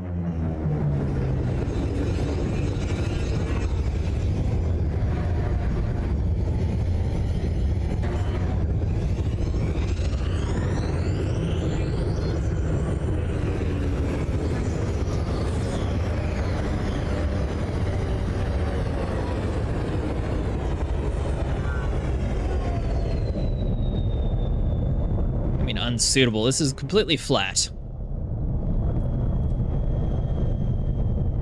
Really? We have touched down, Commander. Our first landing on this body.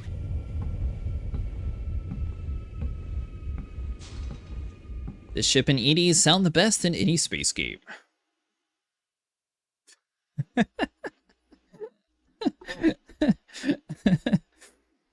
SC is slowly getting there? Maybe. I think this most recent update has some slight things going on with it, or if it's because I've installed my EDHM again.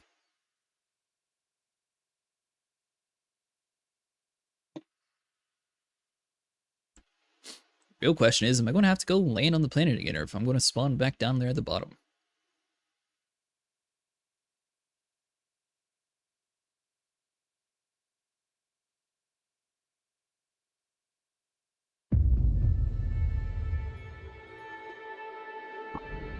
I think so far, Elite Dangerous is the most realistic space game.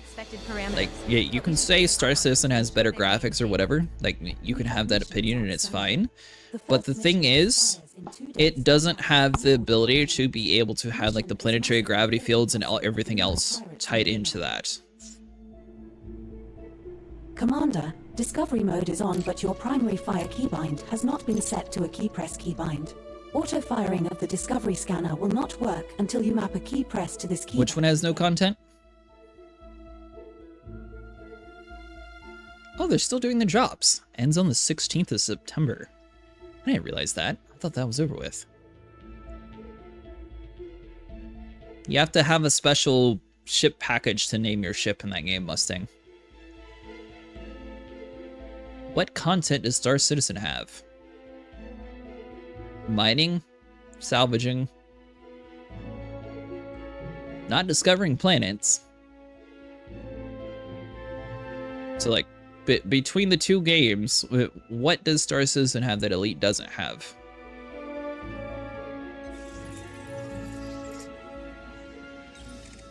Warning. Dangerously low temperature detected.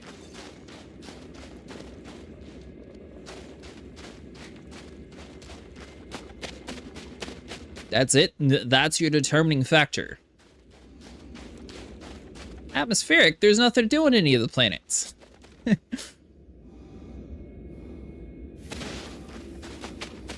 Did it give me my first footfall when we were loading in and I just didn't see it?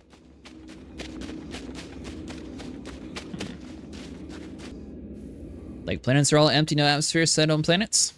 Okay, so what you're describing, No Man's Sky has done way better.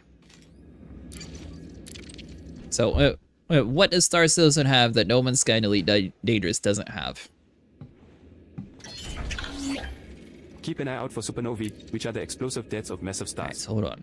Let's exit the ship one more time, just in case, because it was a little like a weird crash when we exited.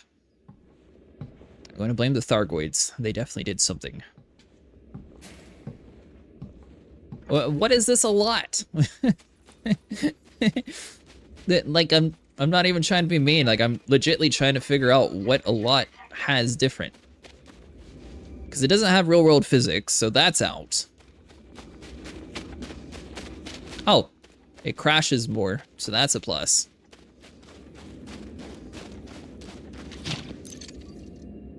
No!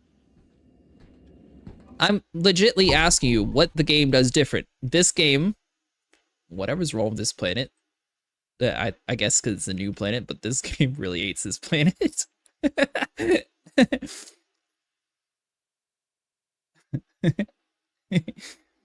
Okay, so we'll go over to a new system after that. Yeah, because I wasn't even in my HUD, so it can't be the EDHM thing. It's weird.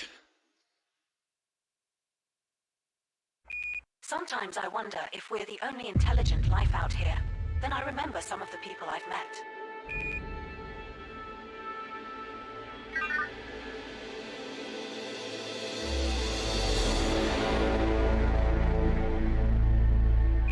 We have missions outstanding. The first mission expires in 2 days, 3 hours, and 41 minutes. Mission is massacre 40 posse of Bunai pirates. Yeah, like, I'm not trying to hate, but like, literally, what is the difference in how much content? You keep saying content, but what is the content? Keybind has not been set to a key press keybind. Auto firing of the Discovery scanner. Can you load 50 commanders on a ship, fly to a new system, then go drifting to a planet with 10 small ships you brought on board your ship? To do what?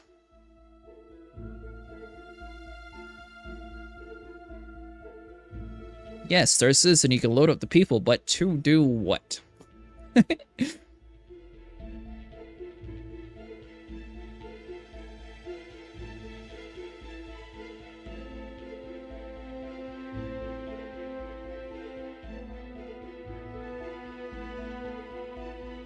Because the thing is, you can, but right now it still hopes that there's more stuff. And content is... Oh, wait, what? Am I on my ship? I am in my ship. I'm just going to leave this planet and say that I got the first discovery and call it good.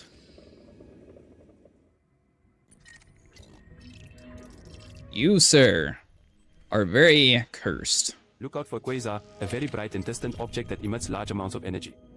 Quasars are among the most luminous and powerful objects in the universe, and studying them can tell us about... Content's fun when you have your friends? Yeah, but like, what is there to actually do? There's the bunkers, but the mining's the same. The mining's the same. The salvaging's the same. And by same, I mean there's no like unique concept to it. It's like when you play games that have a story, I just want to have fun with friends. Multi-crew gameplay where players are physically move around inside the ship, seamless EVA, component-based physical damage, ground vehicles with fully modeled interiors. So, a lot of content is at ship interiors.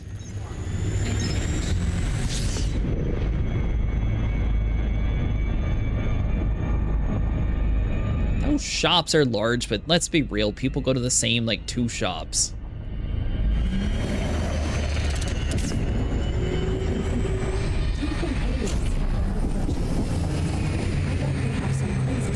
Right, but yeah, you're listing environment. What is there to actually do? PvP can happen anywhere. There you go. You found one thing so far. Even though every time I play that game, I'm always in my own world, so we never find PvP. But so far, you have one thing that the game has content-wise. Clouds and rain, that's not adding any content to anybody. You can't actually play clouds. You can't play a thunder lightning storm.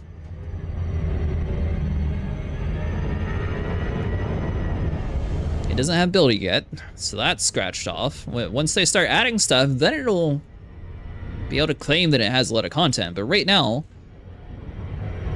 it's the same few loops. You want it to be immersive. Then how come it doesn't take in any of the gravity fields on any of the planets?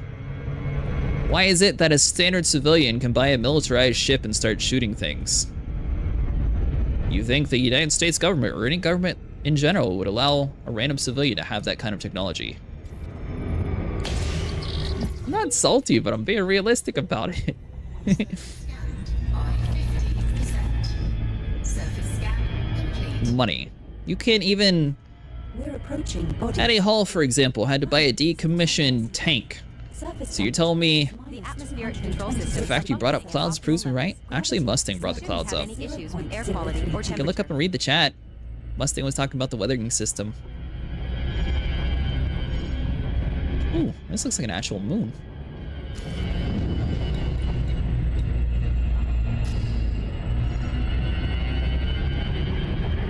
Like a proper moon.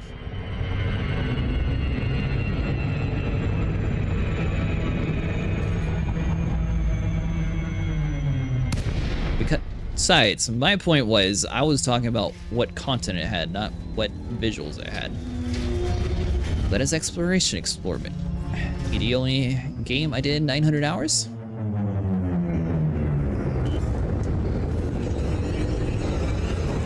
For now, though, the only thing Star Citizen has is ship interiors, and then they have multi-crew. Elite and Dangerous still currently has more content to do. Is all I was getting at.